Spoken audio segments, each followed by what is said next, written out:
آج ہم ایک ایسی کتاب کے نظریات پر گہرائی میں بات کرنے والے ہیں جس نے لاکھوں لوگوں کو متاثر کیا ہے۔ نیپولین ہل کی 1937 کی مشہور زمانہ تصنیف تھنک اینڈ گرو رچ۔ جی، اور یہ کوئی عام سیلف ہیلپ کتاب نہیں ہے۔ یہ ہل کی کئی دہائیوں پر محیط تحقیق کا نچوڑ ہے، جس میں انہوں نے اپنے وقت کی کامیاب ترین شخصیات جیسے Andrew Carnegie, Henry Ford, Thomas Edison, ان سب کا مطالعہ کیا ہے۔ بالکل۔ تو آج ہمارا مقصد ہے ان 13 اصولوں کو سمجھنا جنہیں ہل نے دولت اور کامیابی کے حصول کے لیے آپ کہہ سکتے ہیں لازمی قرار دیا۔ ہم خاص طور پر اس پہلو پر غور کریں گے کہ ہماری سوچ، ہماری ذہنیت اور ہمارے عملی قدم یہ مل کر کیسے غیر معمولی نتائج پیدا کر سکتے ہیں۔ تو آئیے کامیابی کی اس نفسیات میں ذرا گہرائی میں اترتے ہیں۔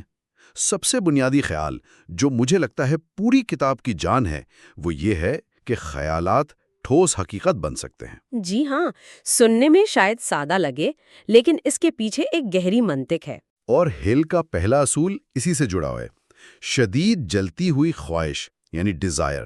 وہ کہتے ہیں کہ ہر بڑی کامیابی کا آغاز یہیں سے ہوتا ہے۔ صرف چاہنا کافی نہیں ہے، ایک واضح مقصد ہو اور پھر اس کے ساتھ ایک جنون کی حد تک وابستگی۔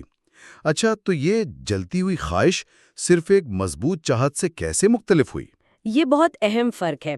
دیکھیں، ہل واضح کرتی ہیں کہ یہ خواہش محض ایک امید یا آپ کہیں ایک وقتی خیال نہیں ہے، یہ ایک متعین، شدید عزم ہے، ایک ایسی اندرونی آگ جو آپ کو ہر وقت متحرک رکھے۔ کتاب میں اس بات پر بہت زور ہے کہ آپ کا کیوں، یعنی آپ یہ مقصد حاصل ہی کیوں کرنا چاہتے ہیں، وہ بہت واضح اور مضبوط ہونا چاہیے۔ یہی کیوں آپ کی خواہش کو وہ توانائی دیتا ہے جو مشکلات میں آپ کو ہارنے نہیں دیتی۔ یہ وہ ایندھن ہے جو عزم کو جلائے رکھتا ہے۔ سمجھ گیا۔ گویا خواہش چنگاری ہے تو کیوں وہ ایندھن ہے جو اسے بھڑکاتا رہتا ہے، یہ تو سمجھ میں آتا ہے۔ لیکن ظاہر ہے صرف خواہش تو کافی نہیں ہوتی، ورنہ ہر کوئی کامیاب ہو جاتا۔ حل کا دوسرا اصول ہے یقین یعنی فیتھ، مطلب اپنے مقصد کے حصول پر اور خود اپنی صلاحیتوں پر پختہ یقین۔ وہ تصور یعنی ویژولائزیشن اور اثبات ایفرمیشنز کے استعمال کی بات کرتے ہیں اس یقین کو بنانے اور مضبوط کرنے کے لیے۔ لیکن یہاں سوال یہ ہے کہ کیا یہ صرف مثبت سوچ نہیں؟ مطلب اگر حالات خلاف ہوں تو یقین کیسے قائم رہے گا؟ آپ کا سوال بالکل بجا ہے، اور یہیں پر حل کا تیسرا اصول یعنی خود تلقینی یا آٹو سجیشن کام آتا ہے۔ یقین کوئی ایسی چیز نہیں جو بس خود بخود آ جاتا ہے، اسے شعوری طور پر پیدا کرنا پڑتا ہے، اسے پروان چڑھانا پڑتا ہے۔ خود تلقینی وہ ذریعہ ہے جس سے آپ اپنے لاشعوری ذہن یعنی سب کانشس مائنڈ تک پہنچتے ہیں۔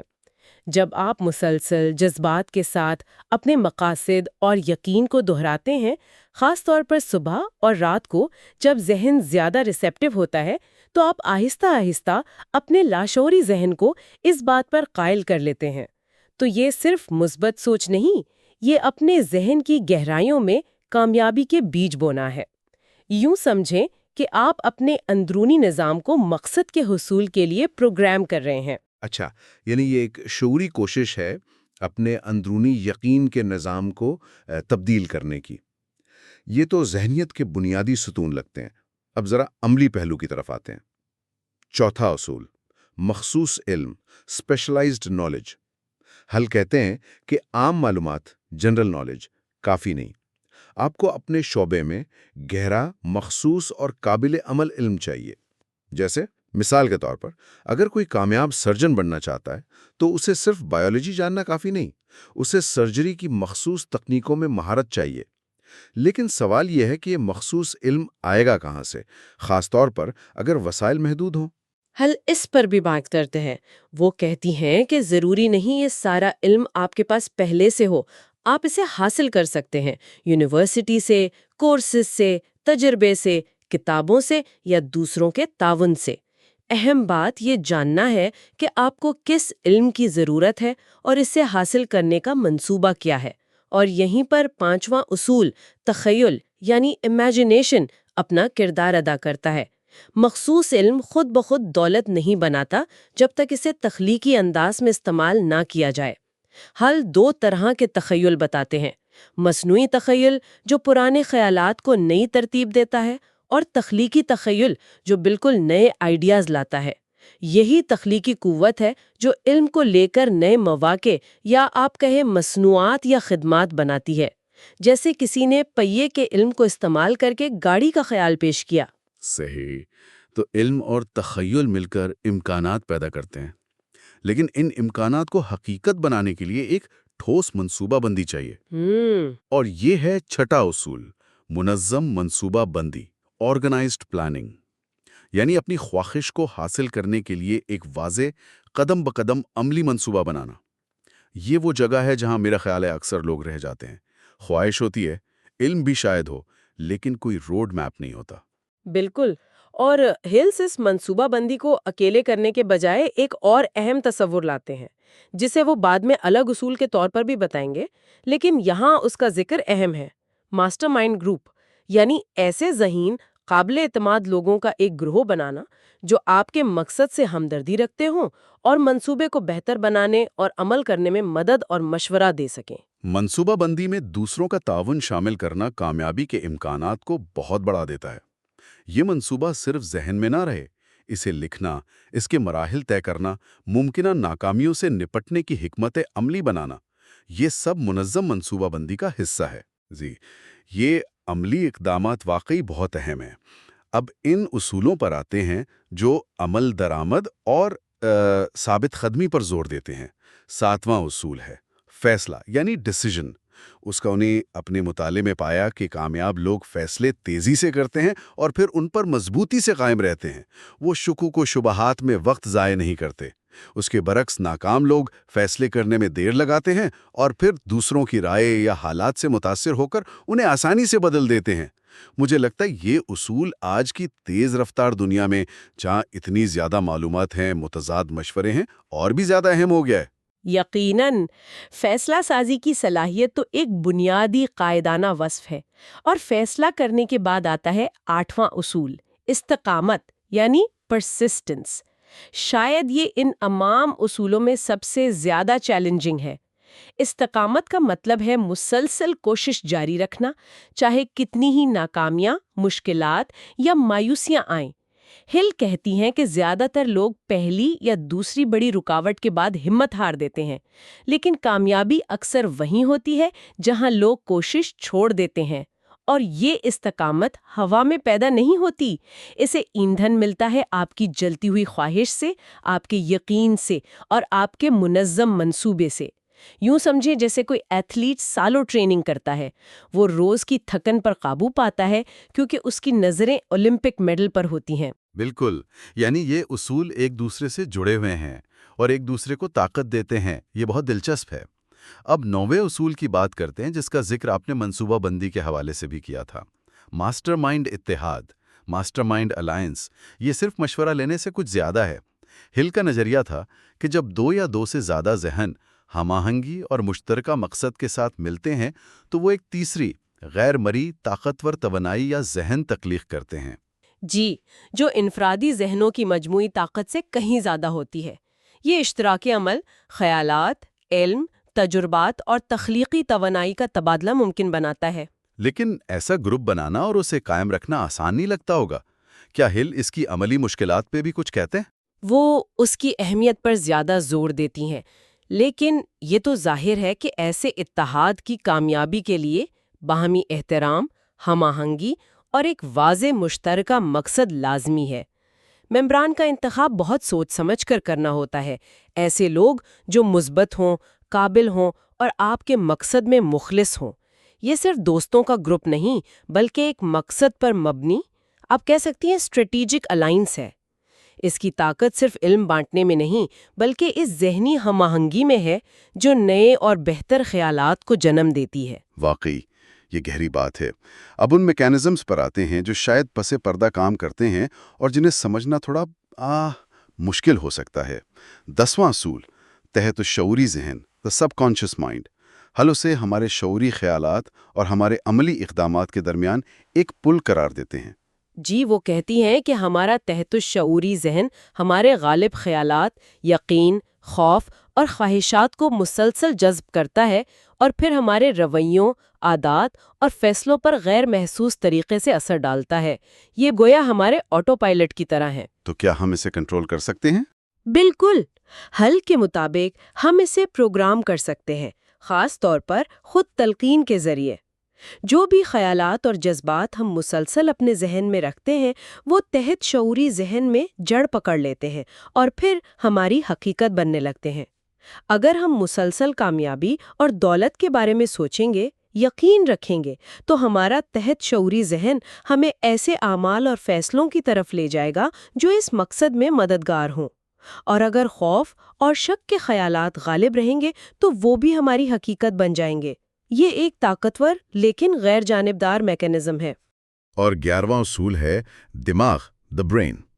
حل دماغ کو خیالات کے لیے ایک قسم کا براڈ کاسٹنگ اور ریسیونگ اسٹیشن سمجھتے تھے۔ ان کا نظریہ تھا کہ ہمارے غالب خیالات ایک قسم کی توانائی خارج کرتے ہیں جو کائنات میں ہم آہنگ خیالات اور مواقع کو اپنی طرف کھینچتی ہیں۔ پازیٹیو رویہ پازیٹیو نتائج کو، نیگیٹو رویہ نیگیٹو نتائج کو۔ یہ شاید ان کے سب سے زیادہ آپ کہہ سکتے ہیں قیاس آرائی پر مبنی خیالات میں سے ایک ہے، خاص طور پر 1937 کے حساب سے۔ ہاں، یہ تصور آج کی سائنسی سمجھ سے شاید پوری طرح میل نہ کھاتا ہو، لیکن اس کا بنیادی پیغام آج بھی بہت متعلقہ ہے۔ وہ یہ کہ آپ کی ذہنی حالت اور آپ کے غالب خیالات آپ کے تجربات پر گہرا اثر ڈالتے ہیں۔ چاہے آپ اسے توانائی کی لہریں کہیں یا نفسیاتی پروجیکشن، یہ حقیقت ہے کہ مثبت اور پرامید ذہنیت والے لوگ اکثر مواقع کو بہتر طور پر پہچانتے ہیں اور ان سے فائدہ اٹھاتے ہیں۔ حل اسے کائناتی توانائی کے تناظر میں دیکھتی تھی، ہم اسے آج نفسیاتی لچک اور موقع شناسی کے طور پر سمجھ سکتے ہیں۔ یہ ایک دلچسپ نقطہ ہے۔ اب ہم آخری 2 اصولوں کی طرف بڑھتے ہیں۔ 12واں اصول، چھٹی حس، the sixth sense۔ ہل اسے تمام اصولوں پر مہارت حاصل کرنے کا نقطہ عروج کہتی ہیں۔ یہ وہ مقام ہے جہاں تخلیقی تخیل اپنی بلند ترین سطح پر کام کرتا ہے۔ جی، یہ ایک طرح کی وجدانی صلاحیت ہے۔ اندرونی آواز، اچانک آنے والا خیال یا کسی خطرے کا احساس جو آپ کو صحیح فیصلے کرنے اور مواقع کو پہچاننے میں مدد دیتی ہے۔ تو یہ کوئی جادوئی طاقت نہیں؟ حل کے مطابق یہ جادو نہیں، بلکہ پہلے 11 اصولوں پر مسلسل عمل کرنے اور ان میں مہارت حاصل کرنے کا فطری نتیجہ ہے۔ جب آپ کا ذہن خواہش، یقین، علم، منصوبہ بندی اور مثبت ذہنی توانائی سے بھرا ہوتا ہے اور آپ کا تحت شعوری ذہن آپ کے شعوری مقاصد سے ہم آہنگ ہوتا ہے، تو آپ ایک ایسی ذہنی حساسیت پیدا کر لیتے ہیں جو عام حواس سے آگے کی معلومات اور بصیرت تک رسائی حاصل کر سکتی ہے۔ یہ تجربے گہری سوچ اور لاشعوری ذہن کی پروسیسنگ کا ایک بہت ہی لطیف امتزاج ہے۔ اگر ہم اسے بڑی تصویر سے جوڑیں تو یہ وہ مقام ہے جہاں آپ بغیر سوچے سمجھے جانتے ہیں کہ کیا کرنا ہے۔ اور آخر میں وہ چیز جس پر قابو پانا شاید سب سے مشکل بھی ہے اور سب سے ضروری بھی، 13واں اور آخری اصول، خوف پر قابو پانا، اوورکمنگ فیئر۔ حل نے 6 بنیادی خوف بتائے جو انسان کی کامیابی کی راہ میں سب سے بڑی رکاوٹ بنتے ہیں۔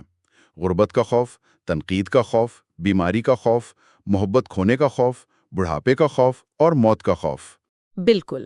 وہ کہتے ہیں کہ یہ خوف ہمارے ذہنوں میں جڑ پکڑ کر ہمیں مفلوج کر دیتے ہیں، ہمیں وہ قدم اٹھانے سے روکتے ہیں جو کامیابی کے لیے ضروری ہیں۔ جی ہاں، اور ہل کا موقف تھا کہ یہ خوف زیادہ تر ہمارے ذہن کی پیداوار ہوتے ہیں اور ان پر شعوری کوشش سے قابو پایا جا سکتا ہے۔ ان خوفوں کو پہچاننا، ان کی وجوہات کو سمجھنا اور پھر یقین، خواہش اور مثبت خود تلقینی کے ذریعے ان کا مقابلہ کرنا ضروری ہے۔ جب تک یہ خوف ہمارے ذہن پر حاوی رہیں گے، دوسرے تمام اصول بے اثر ہو جائیں گے۔ یہ گویا کامیابی کے انجن پر لگے ہوئے بریک ہیں۔ تو اس سب کا کیا مطلب نکلتا ہے؟ مطلب یہ کہ ہل کی کتاب سے جو وسیع تر بصیرتیں ملتی ہیں وہ یہ ہے کہ ہمارے خیالات میں ناقابل یقین طاقت ہے، وہ ہماری حقیقت کو بنا سکتے ہیں۔ کامیابی کے لیے ذہنیت یعنی خواہش، یقین، تخیل اور عمل درآمد یعنی منصوبہ بندی، فیصلہ، استقامت، ان دونوں کا توازن لازمی ہے۔ صرف سوچنا یا صرف محنت کرنا کافی نہیں، اور یہ کہ دولت صرف پیسہ نہیں بلکہ یہ کامیابی، اثر و رسوخ، ذاتی اطمینان اور اپنی صلاحیتوں کا بھرپور اظہار بھی ہے۔ بالکل درست کہا۔ تو آئیے آج کی گفتگو کے اہم ترین نکات کا ایک خلاصہ کر لیتے ہیں۔ سب سے پہلی اور اہم بات، کامیابی کا سفر ذہن سے شروع ہوتا ہے۔ اپنے خیالات اور جذبات پر قابو پانا سیکھنا ہوگا۔ جی۔ دوسری بات، ایک انتہائی واضح متعین مقصد کا ہونا لازمی ہے، اور پھر اس کا تعاقب انتھک توجہ، لگن اور وہ جلتی ہوئی خواہش کے ساتھ کرنا ہے۔ صحیح۔ تیسرا، صحیح لوگوں کا ساتھ بہت اہم ہے۔ ماسٹر مائنڈ اصول، ایسے مثبت اور قابل لوگ جو حوصلہ افزائی کریں اور مدد دیں۔ بالکل۔ اور آخر میں استقامت اور نظم و ضبط وہ کنجیاں ہیں جو خوابوں اور منصوبوں کو ٹھوس حقیقی نتائج میں بدل سکتی ہیں۔ ناکامیوں سے سیکھنا اور دوبارہ کوشش کرنا اس سفر کا لازمی حصہ ہے۔ تو یہ تھی نیپولین ہل کی لازوال کتاب تھنک اینڈ گرو رچ کے 13 بنیادی اصولوں پر ہماری تفصیلی بات چیت۔ یہ اصول جو تقریباً 1 صدی پہلے لکھے گئے تھے، آج بھی حیرت انگیز طور پر متعلقہ اور قابل عمل لگتے ہیں۔ یقیناً، اور یہیں سے ایک حتمی سوچ انگیز نقطہ ابھرتا ہے۔ یہ ایک اہم سوال پیدا کرتا ہے، کیا یہ قدیم اصول آج کی اس تیز رفتار ٹیکنالوجی سے بھری ڈیجیٹل دنیا میں بھی اتنے ہی مؤثر ہیں؟ اور اگر ہے تو ان کی عملی شکل کیا ہو سکتی ہے؟ مثال کے طور پر آج ہم تحت شعوری ذہن کی پروگرامنگ کو جدید نفسیات یا نیورو سائنس کی روشنی میں کیسے سمجھ سکتے ہیں؟ کیا چھٹی حس کو آج ہم ڈیٹا کے تجزیے اور پیٹرن کو پہچاننے کی بہتر صلاحیت کہہ سکتے ہیں؟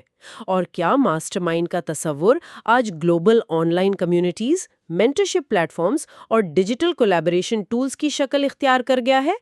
ان سوالات پر غور کرنا شاید ان لازوال اصولوں کو آج کے دور میں زیادہ مؤثر طریقے سے اپنانے میں مددگار ثابت ہو سکتا ہے۔